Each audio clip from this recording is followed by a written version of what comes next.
We're Miss chatting Heather, about being a booked out service provider and can you be a booked out service provider without social media? Can you can be someone who says, I don't do social media, but also get yourself booked out? And when we say booked out, we mean like to whatever degree you want, right? So, yeah, it doesn't mean that you're crazy busy necessarily or filling your entire day schedule with bookings. It's just like whatever you've decided is your full caseload or your yep. full client load. You have achieved that and you've done it without social media. Is it possible to do it without social media? Is it possible? Drum roll, please. Okay, Um, so we have a lot of experience with this, don't we?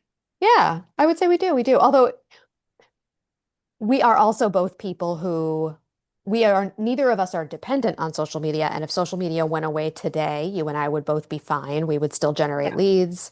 We would still have full case loads, client loads if we wanted them. We'd still be making sales yeah, because we've focused on making sure we're not dependent on social media. But you and I are also both people who don't hate social media. So yep. it's a little bit, it's interesting. So today we'll share a little bit about what we think is the answer to the question and then also our own Mhm. personal experiences with it. But yeah, I mean, I feel like in my business, I don't hate social media. I actually kind of like certain aspects of it. And I think one of the reasons why I don't hate it is because I don't put a lot of pressure on it because I don't really need it to make my living. Whereas a lot of people have built businesses that are dependent on social media because they haven't diversified their visibility. And so it starts to feel like they like resent it a little bit or feel really pressured around it because they feel like they can't have fun with it anymore because it's so important for their livelihood. So you and I are both definitely squarely in the category of like, yeah, it's fun to do it. Sometimes we do it a little bit. It helps our business. But if it went away today, we wouldn't be in trouble. Yeah.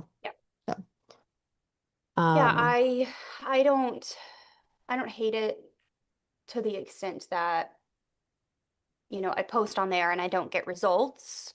Like a lot of people talk mhm, about on threads and in other places. They post on social media constantly. They're doing videos. They don't get the views that they need to get, mhm, or they just don't get engagement, or they're not turning that into conversions. And mhm, I think there's a lot of reasons why that happens, for and sure. it's no single thing. But yeah, if it were to go away, if, Zuckerberg were to close Meta down, which I just read today, Jenna, that he owns 2% of all of the wealth that the millennial generation owns. So millennials in the entire United States only own 10% of the total wealth, and he owns two out of that 10. Wow. Not that he would shut his platforms down, but So he owns 20% of all millennial wealth is yeah, his. Crazy. then Anyway. what would we do in that Mhm. case? And that's kind of what we want to have a chitty chat about today. If Yeah. that's kind of what you're feeling in 2026 with your marketing, with how you get clients, um, and every platform that you decide to market on, there's going to be a different level and like caliber of client. And I've kind of figured this out over the years, depending on where my leads come from. Mm, Those people have like a different expectation of what I do or the outcome that they could get. They interesting. also have kind of like different personalities. So people Hmm. that are coming from Instagram or Facebook or TikTok are in a totally different world than people that come from blogging or YouTube Yes. Yeah, or for sure. marketing. Yeah. Um, so Yeah. I guess, Well, good. you know, as we open this conversation up, we are kind of limited on time today. So why don't you give it to me? Well, well, the big thing that I want to give to you, and that I would like to have everyone like let's start on the same page with this idea Yeah. that yes, we do believe that you can have a successful service-based business and become booked Mhm. out if that's what you want, or to whatever, however you define that, without social media. But that does not mean that we believe you can have a successful business and become booked out without marketing. Yep. And I No. think that that's a little bit of a confusion sometimes. People for various reasons, when they think of marketing, they think of social media, and those two things almost get like conflated in their minds. And so I believe that yes, you could absolutely start a new service-based business today and grow it and get booked out without social media. I also believe that if you have an existing service-based business and moving forward, you don't want to be on social media anymore, you can still get and stay booked out without any social media. But you can't do that without marketing. Yep. Every business needs marketing, Yeah. literally. Like the dry cleaner that I bring my stuff to around the corner, they need some kind of marketing. Mhm. The commercial construction company that my husband has as a client, he's a lawyer, he's not doing their marketing, but like they Yeah. need some kind of marketing. Yeah. Um, so everyone needs marketing, and you can't just say like, oh, I'm going to provide this service and do no marketing. Even if you were only referral based, you would need to have a referral based like marketing program to make sure that you keep those leads flowing because we all need to always be getting leads and clients. If you don't do any marketing at all, that means you have no more new clients and therefore you don't have a viable business. Yeah. So you can do a business without social media, but if you're going to do that, you need to figure out a different way to market. And when you think about it that way, it becomes actually feels a lot more doable because it's like, oh yeah, social media is not by any means the only way to market. And actually, for a lot of us, it's not the best way to market because social media is very like entertainment oriented, and sometimes it's hard to Yep. even get people on social media to get into your funnels, informal funnels, and become clients. So there's probably better ways to get clients than social media, right? So it's like maybe Yeah. spending all your time, all your marketing time on social media actually isn't the best way to do it, Yeah. which I know a lot of people get like flabbergasted by when they think about it. But so yeah, we think you can definitely run a business without social media, but we don't mean that you can't run a business without marketing. No. So don't And get us even wrong. so, I'm glad that you brought up the referral thing. Even referral clients are a form of marketing for you because they're Absolutely. talking about your business on your Right. behalf. Mhm. So, the experience that you had, how you explained your service, how delivered whatever, all of that is also marketing messaging. You're just doing it one to Yep. one or like one to a team. Yep. And then, other people that have hired you are going out and talking about you. So yes, I'm glad that you brought that up because a lot of people I feel like I have talked to about this don't really consider referrals. And it's one of the things that I guess I get asked all the time is like, well, how did you build your business? Well, in the beginning, referrals. Yeah. Yeah. A lot of people build their business in the beginning on referrals, and a lot of people continue to, and that's great. Yep. Another great example of that is like with my program, High Leverage Content, where we have a capsule blog that we build on your own Hmm. website. I have some students who are very referral dependent and they like it that way. And they actually do things to make sure that their referrals keep coming. Like they offer referral bonuses to their past clients and they Yeah. send out regular emails to their past clients that are value based so that they want to stay on their email list and remind them to refer their services, right? So you can be proactive about getting referrals, or you can not be and still be getting those referrals if you do really good work and people just like to refer you. But I have some students who do that, and when they first saw my program, they were like, "This is great, but I really am just referral based, so I don't really feel like I need to do a lot of marketing." And I'm like, "Oh, au contraire, you can build a capsule blog on your website that covers all the key things that your audience needs to feel ready to buy in order to convert more of those referrals. So you get a referral from someone, so and so says like, "Oh, you need that? I worked with a woman last year who did that for me and she was amazing. Here's her information." That person doesn't know you at all. They start researching you. If you're not on social media, they can't find you on social media. They're going to be like, okay, I'm not sure about this." But then they go to your website. Your website's great. Your blog is built out. Your blog has all the things that your audience needs to feel ready to buy. They're skimming your blog. They're reading your blogs. They're like, oh, okay, this Mhm. woman knows her stuff. She knows how to solve my problems. She knows what I'm thinking about. Like mistakes and myths are one of the things we read about in HLC. I can see that she understands how I'm thinking about it now, and she's showing me how I should be thinking about it instead. This Yeah. is actually marketing that works really well with a referral system. It works well with a lot of things, but so like that's a perfect example of like someone who might not need social media, but they still need marketing because if Yeah. someone gets referred to you cold, they can't find you on social media, you have nothing on your blog, you have no digital footprint, that's going to be a little bit harder to get people to trust you and be ready to buy from you, right? So you don't necessarily need social, but you're going to need some kind of marketing. Yeah, and I feel like when most people, yeah, you kind of touched on this a second ago, when most people think about social media or they're on social media, Hmm. I am not a user of social media to find service providers or yeah, honestly, Jana, I don't Hmm. even buy things that I see on social media anymore, like clothing or bags or Hmm. makeup and hair and stuff like that, unless I'm already like a dedicated person to that brand because I have like become so sickened by influencer culture Hmm. and overconsumption that I've stopped. Hmm. So if I see a brand on social media or an influencer talking about like a brand, I'm like, I might like that style, but I'm gonna go elsewhere and I'm gonna figure that out for myself. Hmm.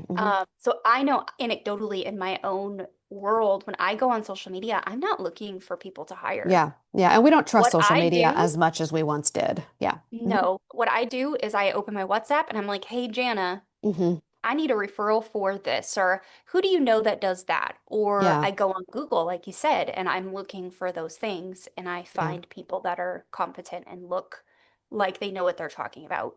And So, then it backfires on you because I say, "Oh, I know where you can get a really nice wool sweater," and you buy it, and then no, and see, then you're you not an get influencer. moths in it. True story, everybody. True story. Heather's like, Jenna, where should I buy a nice quality wool sweater? I told her where to go. She got it, and it didn't work out well for her. So, anyway, I It was digress. I bad. digress. Yeah, it was That bad. was Okay. bad. So don't I listen do to like me that about wool brand though. sweaters. Yeah, yeah.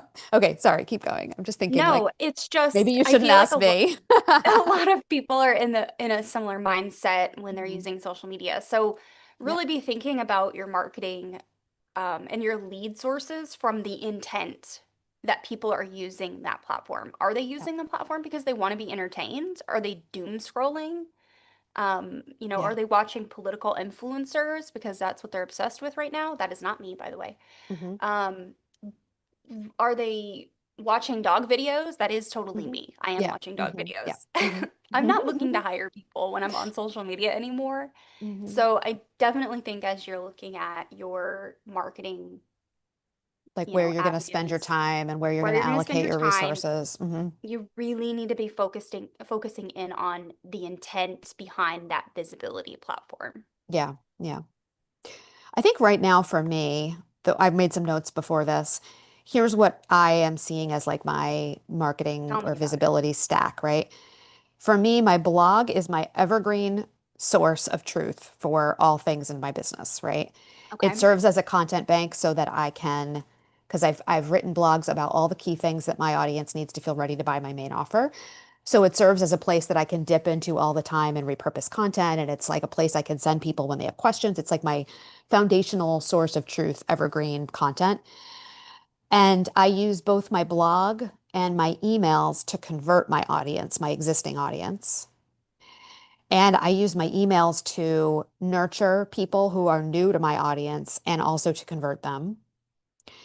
And these days I'm using social media more, yeah, a little bit to attract new people to my content, a little bit, but I don't count on it. More so, I'm using social media these days to keep my finger on the pulse of what's going on and network with people who are potential collaboration partners. That's really like that role that social media plays in my business these days. And yes, that means sometimes I find a service provider that I want to there, but Sure. usually it's more like collaboration partners and like knowing, I Hmm. want to know what people in my industry are saying and thinking that's sort of like going on in the industry so that I can feel like when I write content, I am not doing it like in a vacuum. I know what's going on in our world, right? I mean, Yeah. like in our online business industry and for my ideal clients as well, like what's going on for health coaches right now, what's going on Yeah. for website designers right now.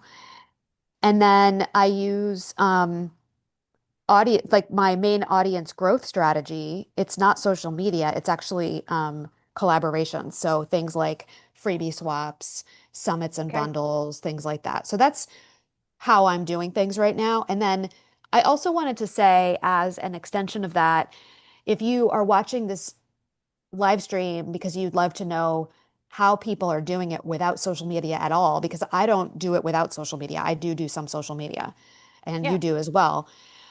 I am seeing some people out there. It's not common, but there are some people who are very successful and they have no social media. And what I'm Hmm. seeing when they are, what I observe from people like that is that first of all, they have some kind of long form content platform. Usually it's a blog, sometimes it's a podcast, sometimes it's a YouTube channel, sometimes it's all three or two of those things. They have an email list for sure, because if you're not going to do social, you absolutely need to be in touch with your people. And, email is really the best way to do that. Then they have some passive list growth set up in their business. And usually that's not something you can just flip a switch on, although ads Mm-mm. can work. You can do ads, but usually it's going to be search engines like Pinterest, maybe Google. YouTube also kind of falls in that category. Mm-hmm. And usually that passive list growth that they have going on is something that they built over time. Like I said, it's not just a switch you can flip, a flip you can switch. Unless you're doing ads, and then it kind of is a switch you can flip, although it takes a while to get your ads right as well. Yeah. And then they're also doing active list growth, and that looks like summits or bundles or freebie swaps or guest teaching or guesting on podcasts. They're doing something where they're showing up consistently every week or most weeks to get an influx of leads into their email list and to their long form content. So Yeah. again, it's they have one long form content platform, maybe two. They have email for sure, and they're focused on email marketing. And then they have both passive list growth that they've built over time, strategies that they've built over time, like Pinterest would be an example of that. And they have active list growth Mm-hmm. things that they're showing up for every week, like freebie swaps, teaching, summits, things like that. In-person teaching also counts as that to grow your list. Okay. So that's what I'm seeing from the occasional person that I meet who's like, oh, yeah, no, I'm not on social media. I run a successful service-based business. I'm Mm-hmm. booked out and I do not do social media. So you'll notice that they do marketing. It's just not on Oh, the for social sure. media platforms. So, Yeah. I was on a summit last year and we talked about this recently. There was another one that I was doing, and they were talking about how they did collaborations, so borrowing other people's audiences. yeah. Um, One guy has obviously an email list and um, a funnel that he pumps leads into in whatever way. So, Hmm. email marketing, website, podcasts that he's guesting on, Yep. collaborations that he's doing in other people's communities. Yep. And that keeps him in. And then he has referrals as well. So it's really Hmm. it's that list that you read off of referrals, search traffic, email list, partnerships, and clients coming back and rebooking. Yep. So, I mean, I just had someone slide back into my inbox today that I've worked with for the last 2 years in a row. And every year they come around January to March timeframe, Hmm. and they want me to audit their current strategies, see what they could work on, what improvements they can make for the year. That's Then they smart. go off and they do those things and they come back the following year. So that's actually been a really great, you know, source for me of Yeah. those kinds of clients that tend to come back. And those are my VIP month clients, the ones that I set up Mm. Mhm. once and send on their way. Yeah. Love them Yeah. because they do come back, Yeah. Yep. the ones that are serious at least. So, Hmm. you know, Yeah. Yeah. So I think that, we're limited in time today. We have to jump off pretty soon. But basically, I think that our point is overall that it is totally possible to run a successful business, be booked out yeah. with absolutely no social media, And I as think it long takes as you have time. other channels dialed in. Yeah. Yeah. And everything takes time. I mean, this YouTube channel brings me the greatest majority of my leads.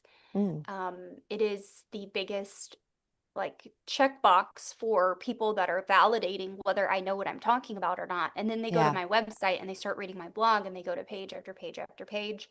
I had a woman join my membership last week. She said she's been watching my YouTube videos for 2 years. Oh my goodness. Yep. Incredible. Yeah, So totally.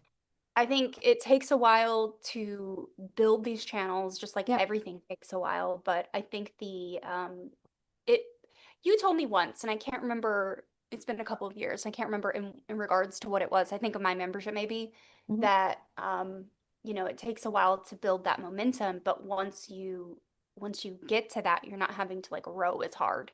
Right. Oh yeah. Remember Push we used the, to talk about how like Pinterest is more of a sailing platform, whereas social yeah, media is more like rowing. Yeah. yeah. So Yeah. put the work in. I promise over time it's going to pay off. Um, Yeah, and that's the perspective of the fourth prong of what I was describing earlier. Or no, the third prong of the passive list growth. Everybody loves the idea of passive list growth and passive income and passive everything. And that's the part that takes work and you can put it into play now. I literally got off of a call just now with a student in HLC who's also doing my JPass, which is like where someone can pay me month to month for extra access to me and get copy reviews and my brain on their marketing on a one-to-one basis once a month. And she was saying to me, oh my God, I just forgot where I was going with this. My God. And we have to jump off soon. Shoot. Oh, she said, is Pinterest worth it for me? And I said, I think it is, knowing what I know about your business, because you've been in business doing this exact same work for a few years. You know you're going to be doing it next year. You know you're going to be doing it the year after. She's passionate about this. She's an advocate for, she's a health coach, but she's also like an advocate for people with a certain disease, essentially. Yeah. You already have clients. You're not coming to me saying, I need a client tomorrow. Can I get on Pinterest and start looking for clients on Pinterest? Yeah. So yes, I do think it's worth it for you if you can make time for it and make bandwidth for it with you and your team, because you're going to be getting momentum with it over the next 6 months to a year. And then a year from now, you're going to look back and be like, I'm so glad I did this because now we don't have to do much, but it's this passive list growth machine that I created with Pinterest. Yeah. So the no social media, yet you're still successful and booked out model essentially looks like one long form content platform, email marketing, passive list growth that it takes a while to put it into place and get working, but once it does, you're so psyched, right? And Hmm. then some active list growth as well, because most people can't wait around for a year for something like Pinterest to start sending them enough leads that it's going to Yeah. help them fill their pipeline. Most people also need to go out and do freebie swaps, summits, speaking at their local library to get people on their email list, whatever it is. They need to have one active audience growth slash list growth strategy for this to work without social media. Yeah. At least one. Yeah. At least one. Yep. Okay. Marissa asked that question and I put the answers in the chat, but I'm glad that you reiterated it Mhm. so Marissa can see what that list was that you had rattled off a little bit earlier. And I hope Thanks. that Marissa gets started back in her blog. Seriously, she said that social media feels exhausting these days. I totally am right there So with you. we're right there with you, Marissa. Yeah, it's heavy. Mhm. So we will be back here to chat with you guys next week. Check the channel for the topic. I'm going to let Jana go because she has to run to another call. I have a 10:30. Actually, I'm doing a podcast interview. So this is one of my active list growth strategies. I'm showing Great. up to a podcast interview. This person will publish her podcast, this episode next month, most likely, because she Great. already told me the prospective date. And it'll give me a little influx to my email list when it comes out. And then Perfect. it'll also continue to add over time to my email list because hopefully it'll be an episode that continues to get downloads and has legs for a while on her podcast. So Awesome. Okay. Have fun on the podcast. We'll chat soon. thank you. All right. I'll let you go. Okay, sorry to be like No, quick it's and fine. blah, blah, blah. Okay.